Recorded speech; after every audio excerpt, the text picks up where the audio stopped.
And Dad, I know, has a smile on his face every time that happens, but I'll have to tell you that one day out there at the park, the day they set the bench, I didn't know whether to laugh or cry because they got this thing finally settled in on the spot that it was supposed to be.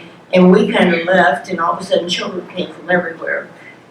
But there was one little boy in particular that walked up to Dad and he said, "Talk to me." And I stood there and I thought, oh, now what are we going to do? And he kept walking around that statue all the way around. He'd say, tap him on the shoulder, "Talk to me." And I finally had to leave because I thought, I'm going to lose it right here.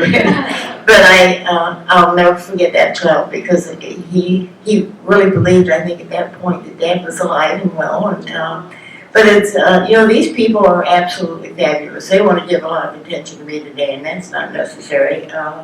And Dad I know Dad would be very happy. He wouldn't believe what has happened here. But it is, when I went to a meeting, I called this Don Vickers, who had created the little book for another organization. And I said to him, "Mr. Vickers, I would love to have you think about writing a book for the Duke Foundation." "Oh," he said, I don't think we can do that. And I said, "Why not?" And he said, "Oh, I just don't think you're in the right location and probably it wouldn't work." And I said, "Well, please think about it because I think we are in the right location and I think it would work. And I think there's a lot of people that would love to help." Well, that went on, and finally we called a meeting for anyone that was interested to show up to be an author, whatever they wanted to volunteer for. Boy, we had a lot of them show up. And Mr. Vickers was stunned, I think. But those people did get together and they wrote this marvelous little book and had a great time doing it. And I don't think Dad would yet believe what is going on over here, but he was quite a guy, and I had shared with Linda earlier today that it tickled me because Dad was kind of low-key, I always thought, and didn't put a lot of attention onto himself. But he was just shocked that they could go on and do this and do it so well. So I know he's happy. I know that guy on the park bench is smiling and doing well. And Dad had a feeling that it was kind of funny. He was not against anyone getting more education, ever.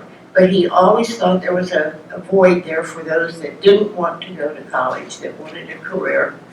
And that, we've seen that happen up here in Pipla at the, I call it the Joint Vocational School. I think it has a career center now, a different name on it. But he would be very pleased, and he would be very pleased to see where those students have gone on, and even out of this class, moved on to do other things that, not necessarily going to college, although Edison certainly plays a big role in that. But they have a job when they get out, and it's a good job, and they're working and busy right off the bat. And I think that would make my dad very happy. He thinks lawyers are wonderful, and the doctors and everybody. But he really looked out for the guy that was struggling to make it on his own, and women. So I think he'd be very pleased, and I'm happy, and I think it's just wonderful to see you all here today. And I appreciate all that you do and all the good work that you're instilling into these young students. And I'm just happy to see you here today, and thank you for being here.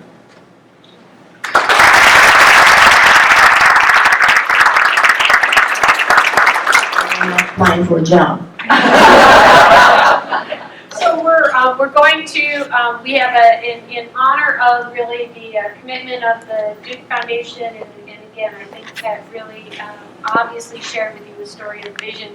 We are going to, we have the honor of adding the Paul G. Duke name to this Leadership Academy, and so we have a new logo for the Academy, and there it is, the Paul G. Duke Academy for Community Leadership.